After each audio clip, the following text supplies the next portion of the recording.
What's up, everybody? How are all of you doing?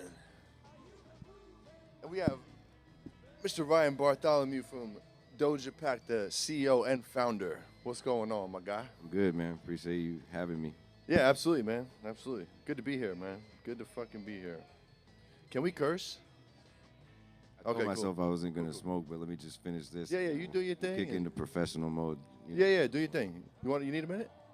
You need a minute? Nah, I'm good. All Go right, bet, kick bet. off. I'm just, finish this Bet. real quick. Cool.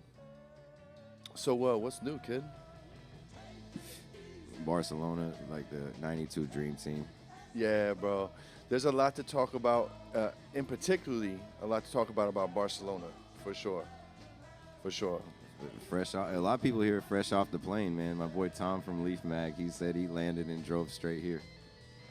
My boy Jacob did the same thing. Went home, did some laundry real quick, jumped in the car, drove up here, man.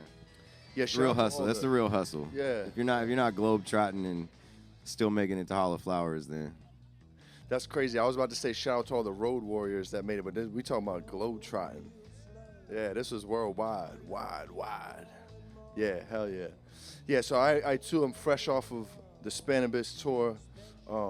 Good Pizza Times Grow Bags did Spanibus real heavy. Seen the whole city, seen all the clubs, and particularly your club. Yeah, it was a good time, and I knew it was time for me to go see the other side of the world on the cannabis scene worldwide, because it kind of reminded me of New York, where everybody from our country goes to New York on 420, and it's kind of like it's a big hub, outside of LA, of course. And then you got Barcelona was just like, I got that same vibe. yeah, it's sad that it was the last one, man. So Yeah. that was the last one of I think it was 22 years they ran it, but the energy was high this year, and it was cool because this was the first year that everybody was talking a lot about the global export.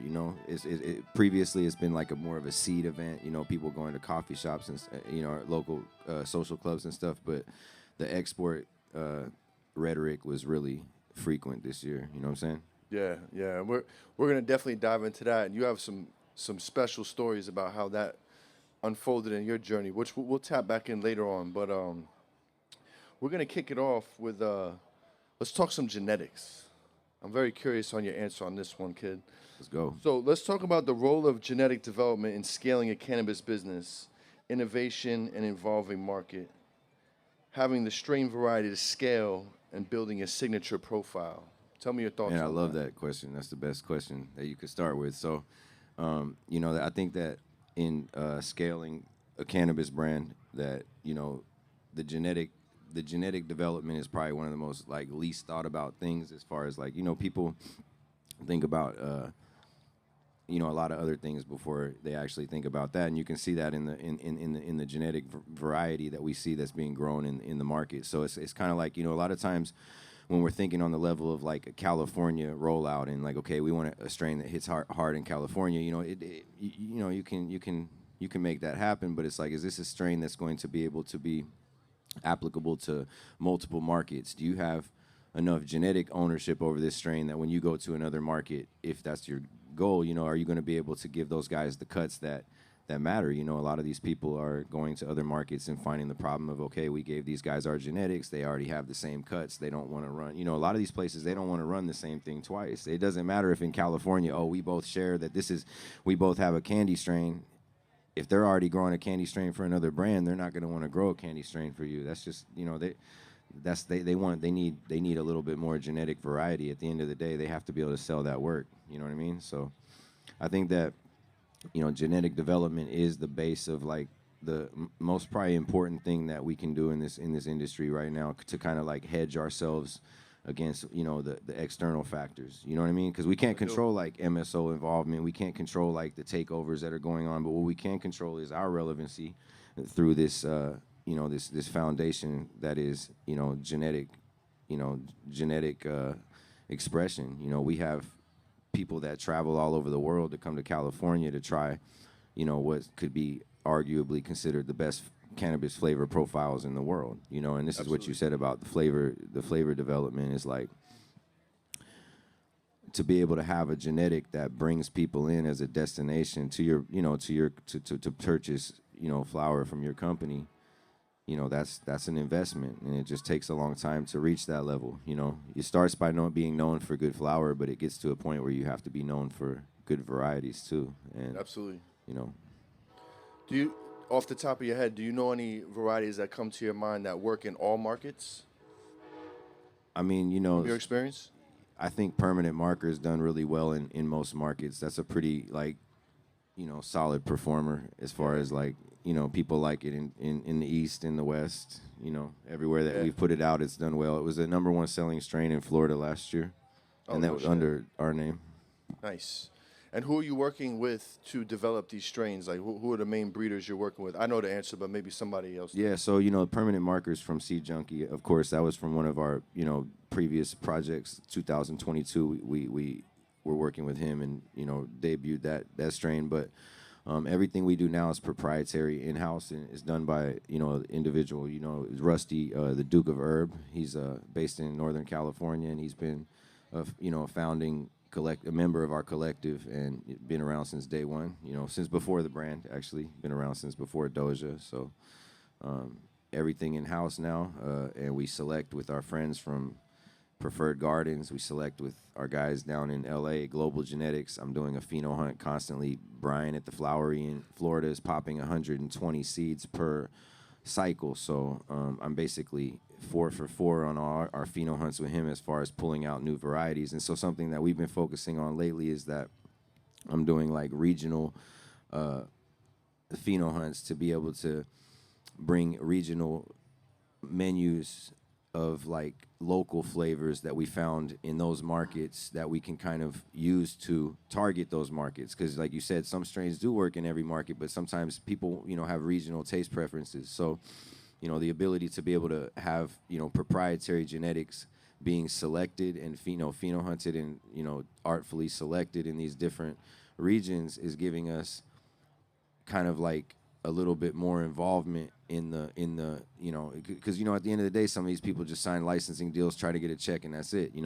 That's not the name of our game. We're trying to actually like have a high level of ownership over what we're doing. We're trying to bring a new program. We're trying to come with stuff that people feel like in Florida that we don't even have in California, which they do. They have probably the best perm cross right now is going to be rolling out in July in Florida, and we don't have that cut here. They selected it there. It was from our gear that we made seeds from in El Dorado Hills, but they're selecting it and are cultivating it in What's the cross? Sour Perm 37. It's the permanent marker pollinated by the Sour Diesel BX1, number 16. It was a selection. The Sour Diesel was a selection I made. It was a back cross Sour Diesel that I selected to have, the most closest attributes to the sour, original sour. You know what I mean? So it was like gas sour, not sweet sour. So the outcross that he made with this was back in the day when the sour was still cool. Yeah. He took like the 18 coffins to the sour, and then we had seeds of that. And then lately he got an AJ sour cut that was close enough. You know what I mean? Like, sure.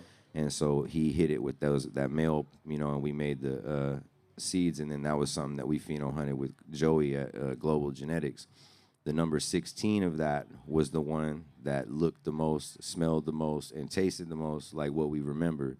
And that was what I was trying to get, that ingredient. And we ran it by itself. It was cool. It wasn't something that I would roll out by itself, but it was the perfect ingredient for this cross. So then Rusty reversed that selection, kind of locking in that phenotypic expression from that exact phenotype, and then we pollinated the Zangria, the permanent marker, the LCG, and those are the ones that we just pheno hunted in Florida. So Sour Perm 37, which is the permanent marker. That's from the Perma Diesel packs that we just released in Barcelona.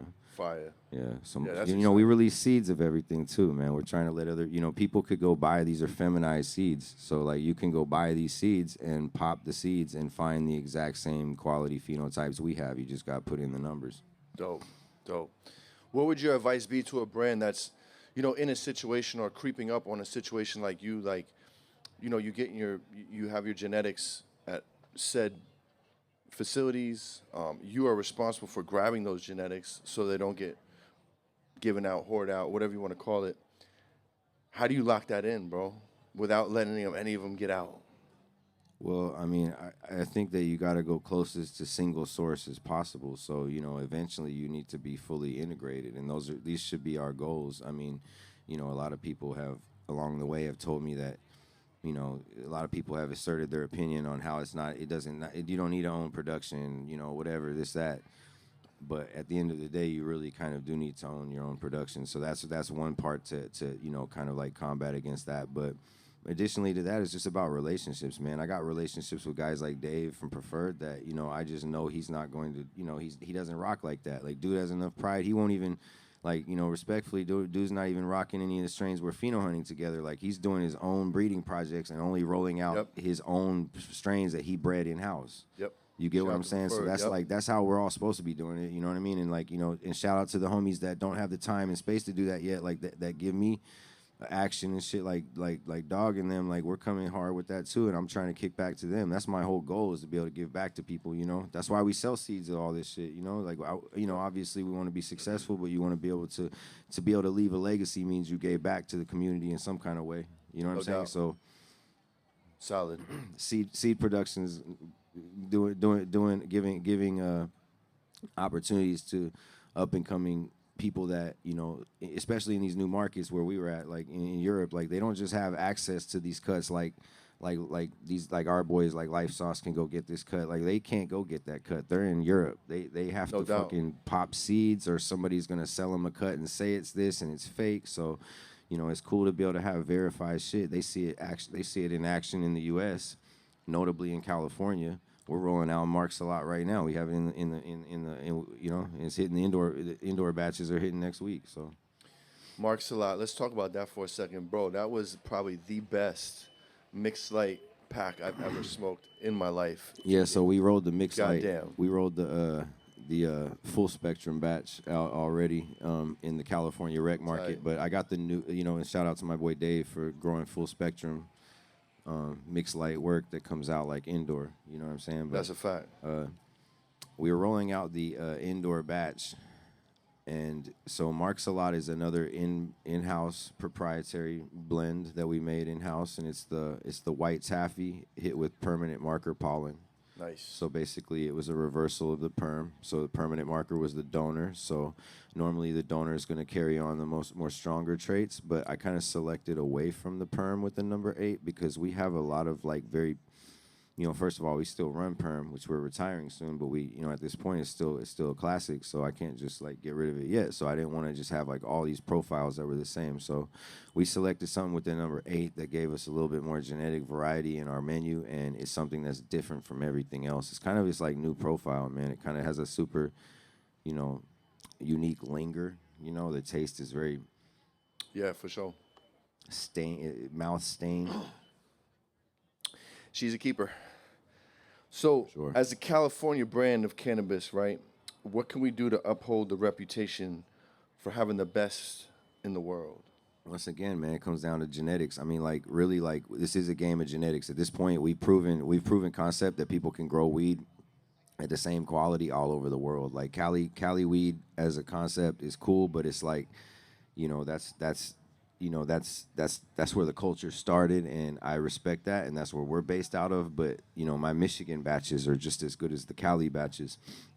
The Florida batches are amazing. Like, everything's getting on that level, and I'm even seeing dudes like, Canadian dudes that moved to Spain and are growing Gelinade that just won first place in Barcelona at Spanibus, and I'm smoking that, and I'm like, yo, this Gelinade's crazy. So it's like, they can grow good weed all over the world. So what differentiates you once again is like to become, a trend. That's what I feel like people are looking at us all over the world to see what we're gonna do next. And so it's like one thing that we do have is we have access to these genetics. And one thing that we have the ability to do is to be able to pollinate them, take them through the generations, create some kind of ownership over this situation, and then be able to release that back out to people and grow our genetic footprint, which just adds to the legacy. So I feel like to really set the trend for California as a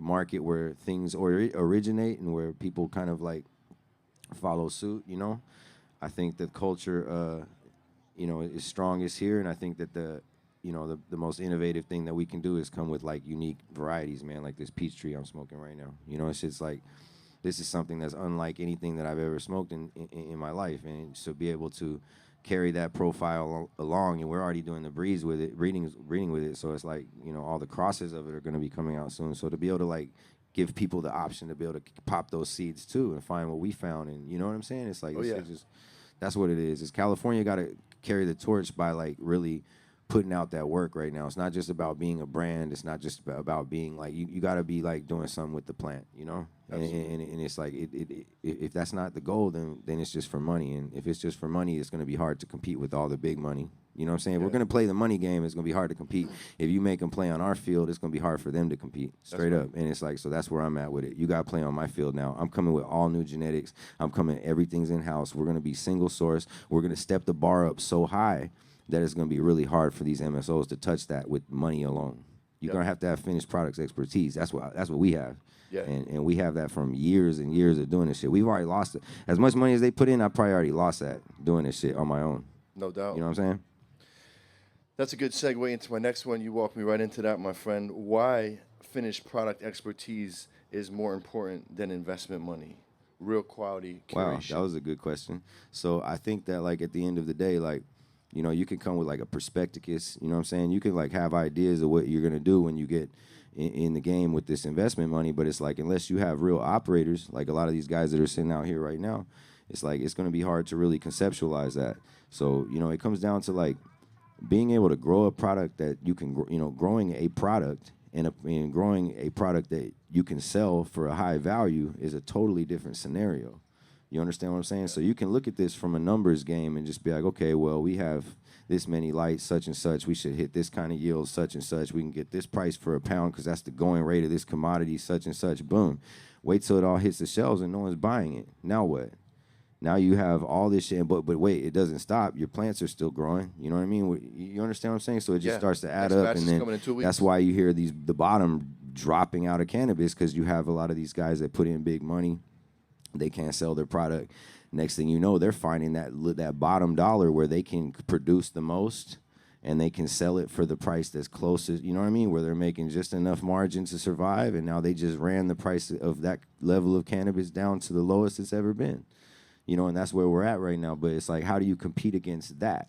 You get what I'm saying? And you do that by creating genetic diversity, by having something that's a destination product, having a product that really lives up to the name. Fuck the hype. Like, excuse me for the language, is that you can't hide behind this going forward. You know what I mean? You have to really come with that work. You know what I mean? Yeah. You gotta come with that work. Yeah, QC is huge, bro. So yeah, and to go to your question is like, how can you grow a product that everybody likes if you don't even consume this product? You know what I'm saying? How do you? I mean, or you know what? Maybe, you know, not to X the guys out that don't smoke. Some guys, you have to have somebody around, right? You have a team. And the thing is that, you know, a lot of these you know, the multi-state operators, they're going to win in their own lane, but it's like, are they going to be able to, you know, are they going to be able to stand the test of time? Because really, at the end of the day, the consumers are getting more educated, and they do know what is real, and they know what they want. And, you know, it's like, it's not always about giving them what they want. Sometimes it's about doing what we want, and then they start to see that, and then they're like, oh, damn, that's innovative. Wow, I gravitate towards that. I like what they're doing. And that's how you know, that's how you set up that, you know, that hedge. And it's like the genetic development thing coupled with that product quality expertise is what's going to make you win in this industry. And that's what you have to focus on. And, you know, obviously do good business, but... Yeah, that's the sauce for sure. We know how to smoke weed. We smoke weed all day. I smoke an ounce a day. So how could you, you know, how you know? How could you not know? How could you know? That's a lot. That's valuable information at the end of the day, man. You better have somebody in, you know, in the wine game. Those guys have sommeliers that taste wine all day. That's what they do. You know what I'm saying? That's what we do. Yeah. So. And to your point, like I've seen more and more companies, you know, companies like us that are really from this culture, that really care about the plant. Like, they have teams, QC teams. Like, you know, the company. That's a good idea, honestly. Like, I see Connected does that. That's a really good idea. That was one of the companies I was making reference to. Absolutely. They want to put me on the QC team, and respectfully, I just don't have enough lungs for them because I'm already doing that shit with myself. I got to head the Doja QC team, but that's a good idea though, and I respect them for putting me on the nomination. I would put me on the nomination. No doubt. Yeah, man. Real smokers only. So how do you feel about? That's And why this, Connect is dominating out here. That's why shout out to Connect. yeah, That's why they're man. dominating because they know they build fucking machines to smoke joints and then figure out what's wrong with the ash. You understand what I'm saying? It's like, okay, Definitely. we're gonna get to the bottom of this. You don't like the way shit's burning? Watch this. You know what I Yeah. mean? And that's what you got to do out here, man. That's the Yeah. whole point. You know what I mean? And that's a legacy. You know, that's a legacy brand in action right there. You know what I'm saying? Knowing what you know about how important quality control is, like, how do you feel about people? And this is typically growers that bash brands that know how to curate menus at such a high level to ensure their customers are happy. Like it's a necessary thing, but some people I've seen lately have been shitting on the QC crew, Yeah. like being a brand that doesn't necessarily grow but can QC a proper menu of Right. quality. I think that's important, and there's brands like that that dominate. You know, we started kind of like that, and I Yeah, think you did. I feel like it's kind of important to just start to put more and more ownership over the process as you go. You know, but I feel like there's always going to be this little thing between people in this industry that smoke and people that don't smoke and people that grow and people that don't grow, and we all just need to coexist, and everybody has their Definitely. lane. You know what I mean?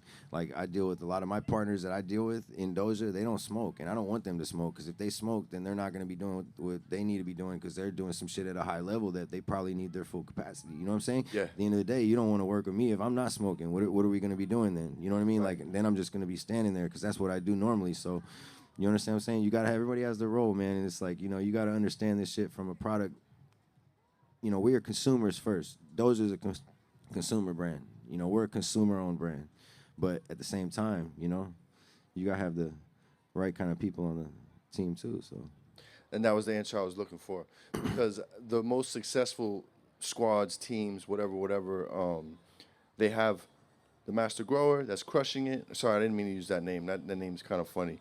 The expert grower that's been doing it for years. You got the QC squad. You got people, and everybody just puts their ego aside. And if the batch don't pass, the batch don't pass. Bulk it out. Do whatever you got to do. But like, that's we've had a lot of falling out over batches that didn't pass our QC, and then Yeah. people took it personally. Yeah. But whatever. it's a thing. The relationship can get back. It was never, if you know what I'm saying. That's not really in anyone's worst. That wasn't anyone's fault. I mean, obviously things happen. The same thing could happen to us. I feel bad to even be in that situation, which is why sucks. it's like we've worked with people that we can consistently rely on. Because that's not really a situation that we have an issue with our people. So it's like, it's just about finding the right people to work with, man. This whole thing is about relationships, and that's something that us legacy people that have been in this game since prior to the current regulations, that we got to just keep in mind, that it's like we got to band together and work together.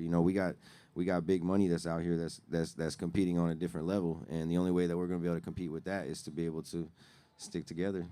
So that's why we got to have guys that growers and guys that do the branding thing, and we got to have guys that smoke the weed and the guys that don't smoke the weed that know how to do the other part. And you understand what I'm saying? And Oh, yeah. you do put all this together, understand how to run the business, delegate the tasks, and that's how you compete with the MSOs. Yeah, man. And everybody on the team just got to know, like, the most important position on the team is your position. You know what I mean? Everybody needs to play their position, just like you said. Facts, bro. Facts. What can independent operators do to compete in an industry dominated by MSOs? Man, once again, great question. I think that's pretty much what this whole topic's been covering. I feel like we've been doing really well, but something that was rooted with us is just that, we can't really help it. It's like it's just part of the culture of what we've been part of and what we do. And at this point, like, it started out by us just paying homage to the dudes that did it before us, and we still do that. And shout out to them. But it's like at this point, it's a lot of it's a worldwide situation. So It really just is. being able to stay in touch with the culture, and we do that through the love of the plant. This is something that we do through passion. It's not a money thing. I'm not a money guy. I'm not like a branding guy. I'm a plant, a plant lover, and I might not touch plants every day at this point in my life. Maybe I will at some point in my life. You get what I'm saying? I'm not opposed to that, and I'm definitely, like, as far as like the number of plants that are being cultivated from the seeds that we created are more than the stars in the sky, man. It's coming hard, trust me. So we're gonna keep putting our genetics out there and letting everybody, win off that, and letting our homies grow them and keep trying to select with homies like, they're in the building right now. Doubt. We got Doubt. phenos in the we got phenos in the building right now. He's got some dope new phenos on him. The phenos are on site. Buckle up. The phenos are They're on site. Hell yeah. Yeah, man. The future is bright, my friend. And that's you playing your part. Like, you guys creating these seeds and giving them out to the world. I heard something we were in Spain where shit is still super illegal in many ways. And, like, some of these seed companies were like, every seed we sell is a fuck you to the government, their government. Because, they're standing up for something. You know what I mean? And I thought that was dope. That whole mantra was dope. Because they're still like, man, my man's worker got tackled in front of Spanibus for 10 jars of rosin. And like, yeah, they're still tripping out there. Ty won't even go out there right bro. now. It was bad. Like, homie got locked up. Like, man. And here, never mind. It's everybody sees it on Instagram. Yeah, Just it looked sweet. Still, it wasn't sweet. We had to move. I was moving like Jersey 9-7. Yeah, it was good. Thanks. What are you gonna do? So, what percentage of actual sales are coming from social media, and is social media even important? Man, you got the best questions, JP. Man, I swear these are very well thought out. I appreciate you asking that one too. It's crazy that you asked that because I just actually came off of like this 8-month hiatus on my social media due to unforeseen circumstances that I couldn't control. Yeah, no doubt. But I just got them. I recently got my account back, and I can honestly say that since we were off social media, we had our busiest month historical ever in the rec market, California. All of our other states didn't see any decrease in sales. Everybody was upset at first. They were like, what are we going to do? What are we going to do? No doubt. And I was like, it's good. I think it's going to be all right. And it was cool. Nice. And so I guess my point of what that comes from this is a very good question that you asked, is that I recommend that everybody make sure that they become ultra resourceful when being on social media. That's how I do it now. I'm very intentional with using it. I don't just get on and scroll. I don't waste my time on there. I get on there with a purpose, and I use that content knowing that content can get deleted or taken at any moment. So it's like you can only use it for a means to an end. Maybe you should promote other platforms, make sure that you're promoting your agenda in a way that it turns over to sales. But I think that a lot of people kind of lost focus, this industry, and just the way that they design social media is something that, you're addicted to. You're going to be posting everything from your food to your cars to your kids, and that's cool if that's your kind of account that you want to make. But if it's like in this business, we're talking business right now, correct? And my account and all my accounts, every account that I have is a business account. I don't have any personal account. I don't have a need to be on there personally. I don't want to be on there personally. So I think that it's very important to remember all that. And I'm one of the people that, of course, over the years got lost in the sauce. I've been, we were doing these things. So it's like I feel like at the time, a lot of times that high engagement and stuff that I was getting would, I guess, kind of satisfy a certain need that made me feel maybe like I was growing. But the numbers themselves, even if they were good, it's like it didn't really necessarily matter even when that went away. It continued to grow. So it's like, no doubt. I think it's just about like diversifying yourself on a level that's deeper than social media. Some of these guys, like worst case scenario, is losing their social media, and I think that you should always keep that in mind as being a possibility, because as long as cannabis is federally illegal and as long as there's still haters in the world, we're going to have issues with social media accounts going down. So, I don't think to answer your specific question, I personally don't think that the cannabis sales are very affected by social media. Single-digit percents, man. If even like more than one hand worth of percents. Okay. Not very many of them, though. Not very many percents. You know what I'm saying? Let's take it a little deeper on a personal level. You and me were rapping on the way over here. Like, what were you able to do, like, when you were off? What was the benefit for you when you were off social media? Beyond everything personal, just my business, my work rate went way up. I started focusing on a lot of real world activity, and kind of being not bogged down by all of the other influence on social media was allow me to kind of, and just being off there kind of allowed me to not feeling like, when you're on, sometimes when you're like on there, you feel like you got to respond to everybody. You just kind of got to like, give it some time, man. I feel like step away from it is a good thing, but it just helped me to be able to come with more creativity. Yep. And that shit just compounds over time. You start seeing like, you put in, you up your work rate, you might not notice a difference the first month. Second month, okay, you notice a couple of differences. Third month, oh damn, I'm getting dialed in. Fourth month, you know what I mean?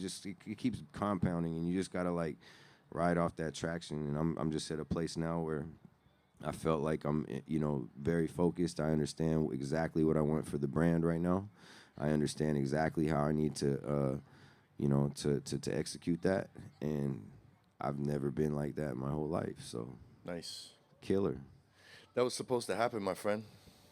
And I'm It glad has it did to, for man. you. Yeah, man. Thank God. So let's take it outside of the States, bro. Let's take a travel around the world real quick.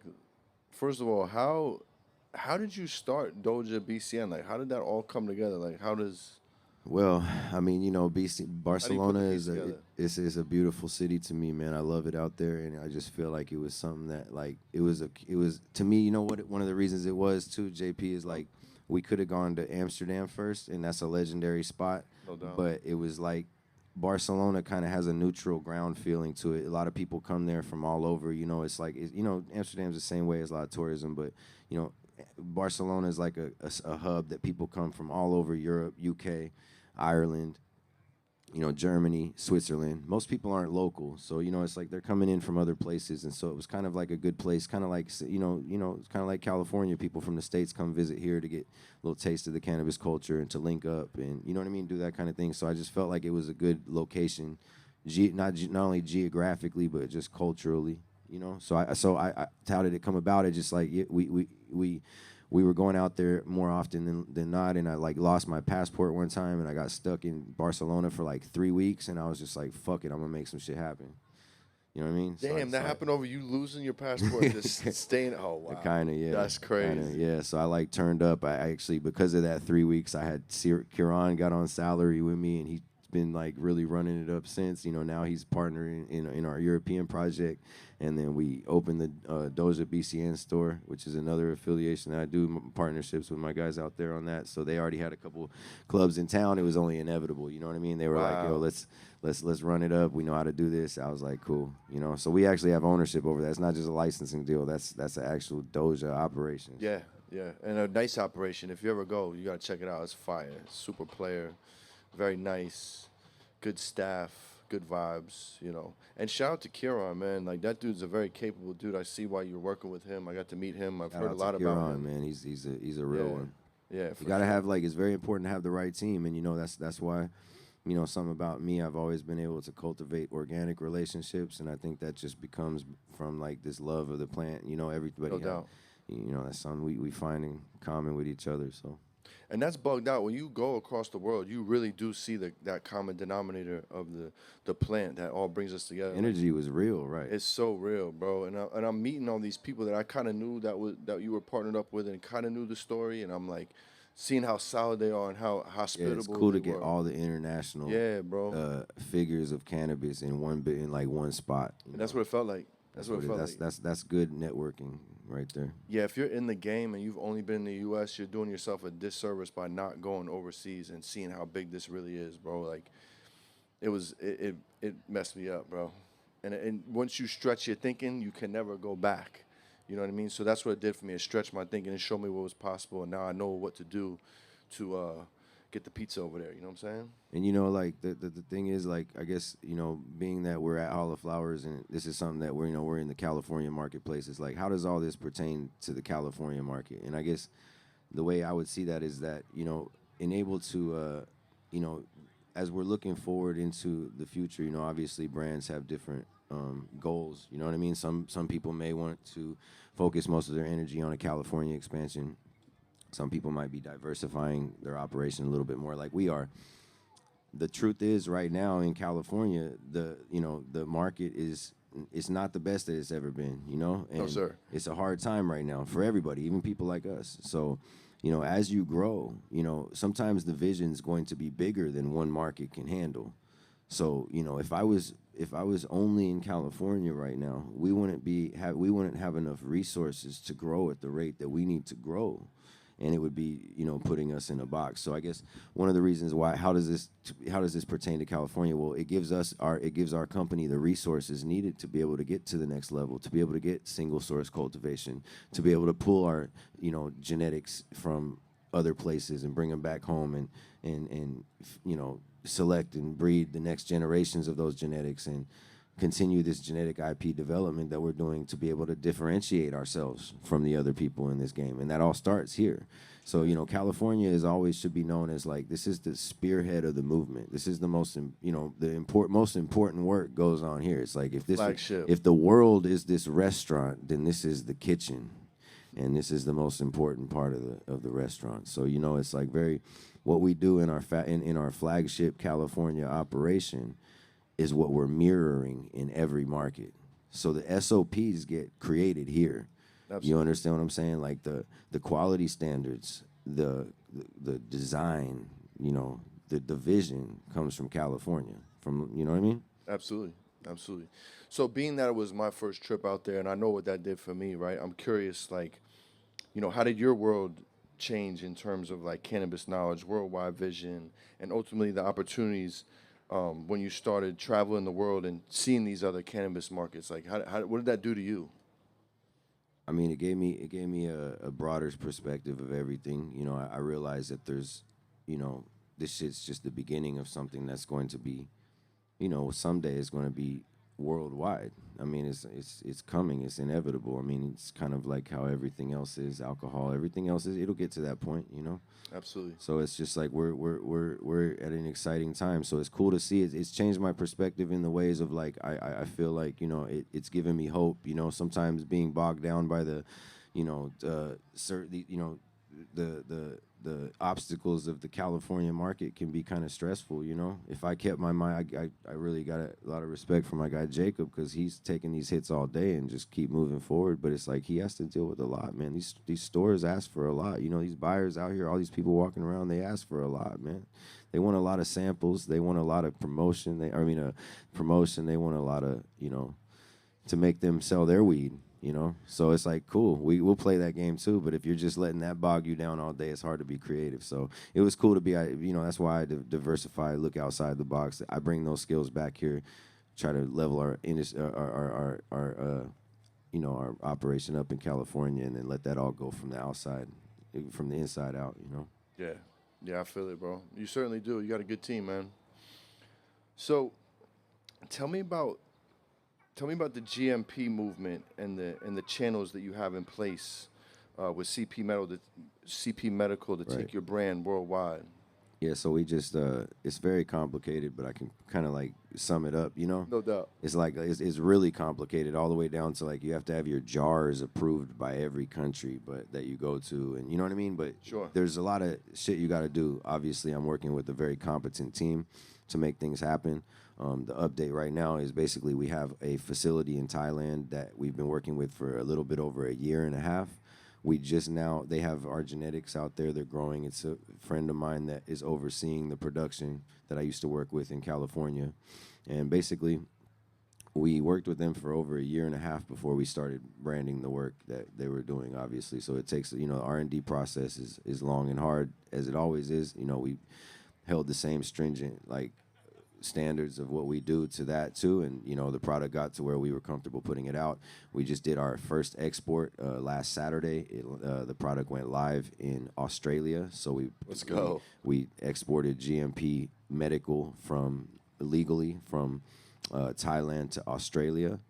We have another operation coming up where we're going to be able to go directly from Thailand to the UK medical.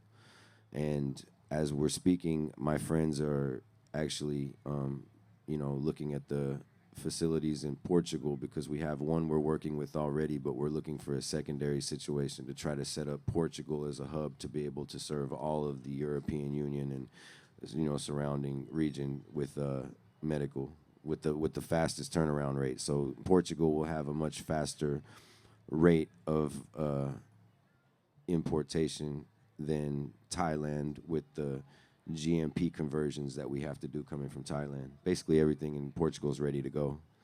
That was my next question. How? Because Portugal is going to become the new California. We're going to be doing Hall of Flowers, Portugal, 5 years. fire.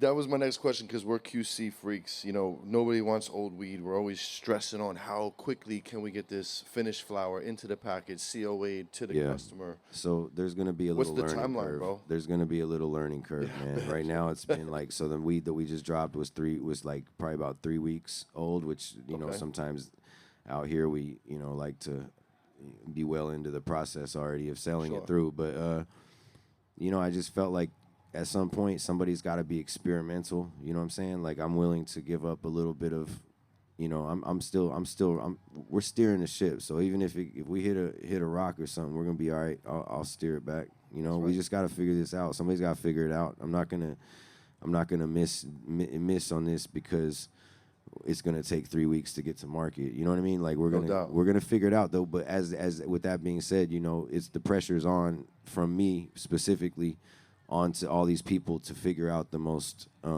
effective and efficient method, you know, to get everything to where it needs to be. It's just so much right now. It's just so much government regulation. Going to Germany, it has to, you know, like if you right now, for instance, we can't go directly from Thailand to Germany. We would have to go from Thailand to Portugal to Germany. That sounds like a nightmare. Thailand to Australia and to Germany type shit. So it's like everything is all based off of the bureaucratic allowances and shit like that. So. Well, the good news is, what I've observed when we were out there, they have no problem smoking old weed.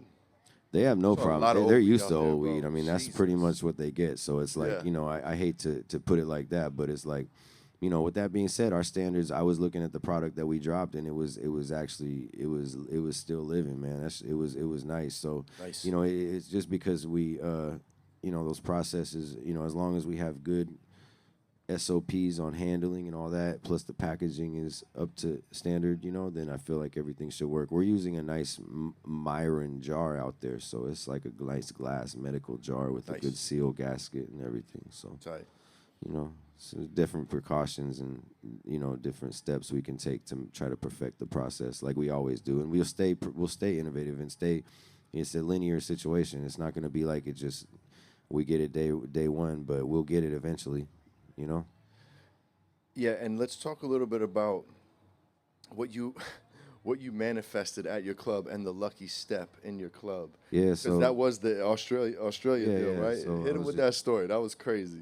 Yeah, basically, this dude comes to Doja, Barcelona last year. It was our first year being open at Spanibus. You know, we opened late 23, so 24 was really busy for us. We were seeing like 1,000 people a day.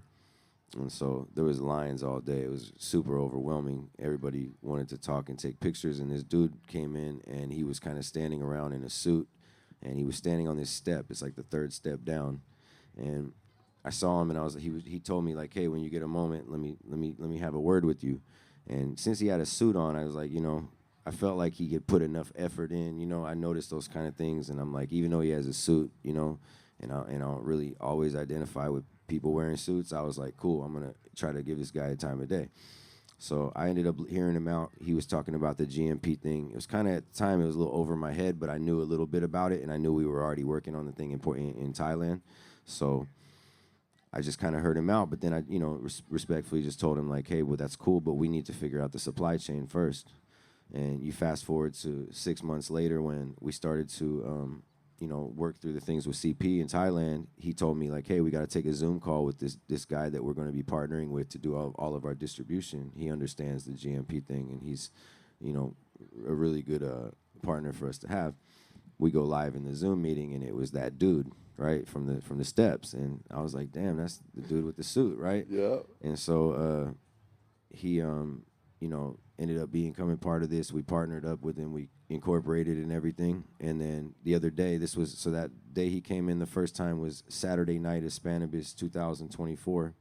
And then this Saturday night of Spanibus 25, last Saturday, he came back to the club, and he was just standing on the step, the third one down, and he just kind of stood over there. And I kind of I saw him out of the corner of my eye, and then I didn't think much. And I was like, oh, that's James. And I walked over there. I'm like, what's up, James? And he was like, hey, I just want to tell you that your product hit the stores of Australia today.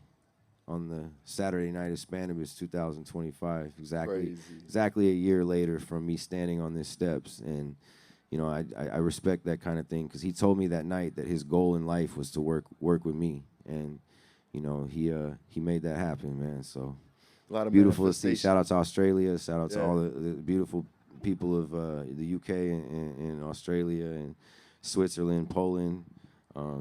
We have Germany. My boy Stefan. We got a bunch of big things in the works, man. A year from now, it's gonna be a lot more to talk about. That's right. That's right. So, I think one of the most iconic people that I met out there that I was really, honored to meet that you introed me to was Derry from Barney Farms, right? What was it like to meet him and like get all the knowledge from him and just like learn about his story and then starting to work with this guy? Like that guy was incredible, bro. It blew my mind. Like what you told me about him and the little game we chopped up while we were out there.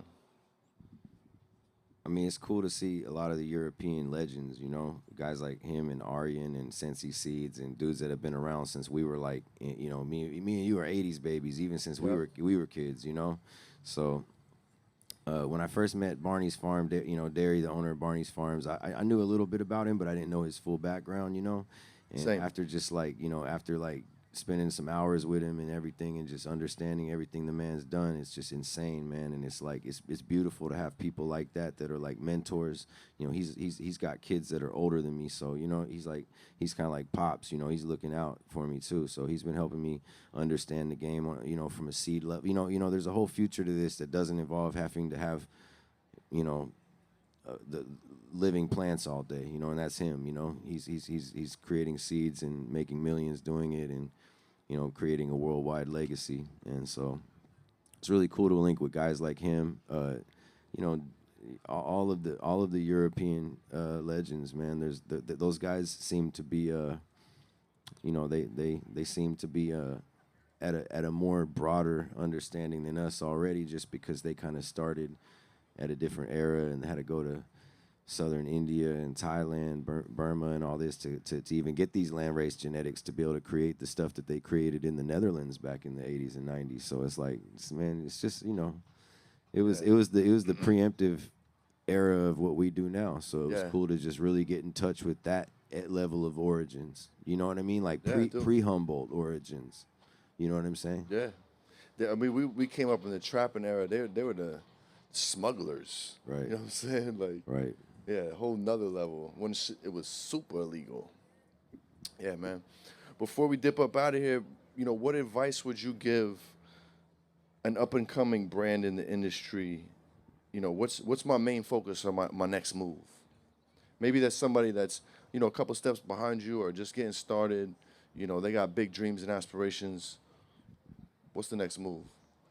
I mean, it really depends. No, it's kind of loaded. That's kind of really like broad, but we can narrow it down. It's like, I guess it just depends on really, there's a lot of times that I think the best, advice that comes to my head when you ask this question is that there's a lot of times that I kind of like, I feel like I did a little too much, and you can't do everything. You have to kind of focus in on.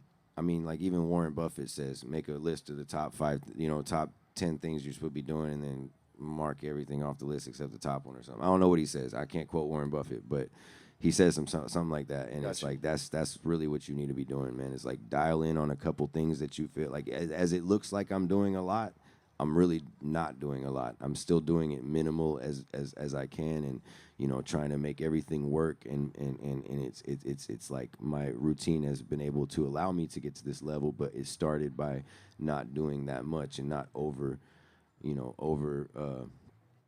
overloading myself, burning out, trying to do too much, moving around too much. So I guess I feel like just honing in, man. 2025, we need to hone in. A lot of us been moving around too. I did that, for years.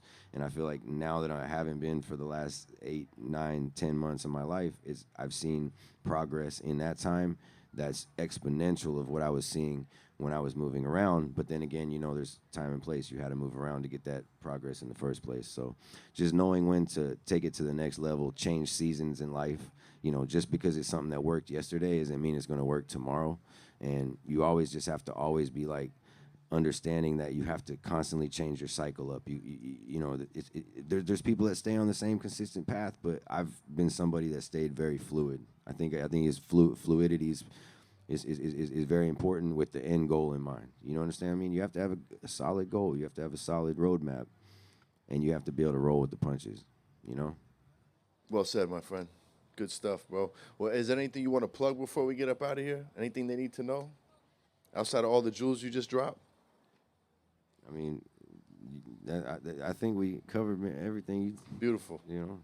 Well, thank you. Who you got coming on the podcast soon, man? What do you have going on? What's your next move in life? You still got, like Adam said, 10 stoner minutes. I mean, you know, I think you should run. No. He said we up out of here. I got the 5-minute warning. 5 Okay, minutes, all right, player. we're done. All right, you ain't about to start asking me questions. Yeah, all right. No. What you got coming up though, man? You said this last one you did. We got was dairy, bro. Thanks to you, man. We got dairy from Barney Farms. I'm super excited about that one. You know, we got a lot of part 2 interviews coming up. We're not going to reveal them. What's the one you just did, Black Sheep? Yeah, Black Sheep's live right now. The homie T Figs from Blueprints about to drop next Monday. I know what I need you to do, bro, before you get off. Dope conversation. It's not a 5-minute warning, so I need you to look at this and describe this for everybody. Got here, buddy. This is one of our newest ones. Oh, this is my favorite one. This is the Papaya Mosa. It's my favorite PP12. It's a sister of the Party Poppers. I'm not just saying that. LCG Blueberry Mimosa. Silly. Number 12. Yeah, this is fucking Terp Town, my friend. I mean, you know, it's got kind of like a little different fruit terp, not full Mosa on it. No, it's not. It's not fully. I mean, you smell Smell the candy on it. You smell the candy. You smell the papaya. It's like 2.8% yield on this, just under where it needs to be, but we're gonna still run it up anyways. And was that from the project from this is Nevada from City? higher vibrations. High vibrations. Verb, Yep. Single source, fully organic material. Yeah. So this is shit's popping, man. That was exciting to watch, bro. Very exciting to watch. Chris is my man. best friend. That's what people need. That's the kind of really stuff we cool. need to be seeing out here, man. Let's see more of that. Let's see less branding, more operation. I like that. Yeah. Shout out to the big dogs. Shout out to the big dogs, man. Shout out to you and all your contributions to the game. Thank you for all the knowledge you dropped and you know what you've been up to. Thanks for sharing that with us, man. And thank you for considering me. Thank to you speak. for pulling up in Thank you, Barcelona, Hall of man. Flowers. You already know, needed dog. Yep. Doja Pack, good pizza. Hall of Flowers. Peace, love, good pizza. We up out of here.